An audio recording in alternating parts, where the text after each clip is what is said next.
Welcome back mga katambalan, mga hot topic and issue pag-usapan natin. Update po tayo kay Barbie Fortesa na kung saan nga po itong si Barbie ay nag-post sa kanyang social media account at kumakain nga po itong si Barbie ng taho habang nakikipag-tsikahan.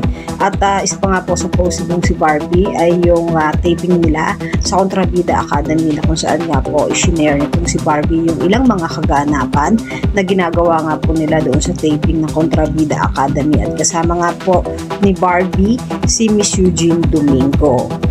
At iba pang mga artista na kung saan nga po ay nagtitaping itong sina Barbie at makikita rin na seryoso itong si Barbie doon sa taping nila ng Kontrabida Academy. Samantala nag-post naman ni Barbie ng ilang mga photos na kung saan nga po kagabi ay nasa Cosmetic Asia Corporation Anniversary Celebration itong si Barbie at isa nga po sa naging host kagabi. Kasama nga po niya si Roxy Smith at nagkaroon din itong si Barbie na pagkakataon nga na magkaroon ng performance kagabi na talaga namang bonggang-bongga nga itong si Barbie Fortesa nang sumayaw nga sa stage at makikita nga yung mga moves itong si Barbie habang sumasayaw at napakaganda nga nitong si Barbie kagabi doon sa kanyang suot na talaga namang napaka-sexy nga ni Barbie. At si Barbie din ay ang Silka Skincare endorser. Sinpansin nga na bagong short hair na naman itong si Barbie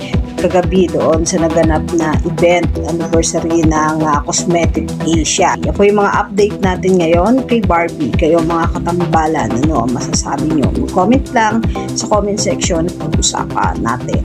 Yan ang mga hot topic and issue dito lamang sa Tambalang JK.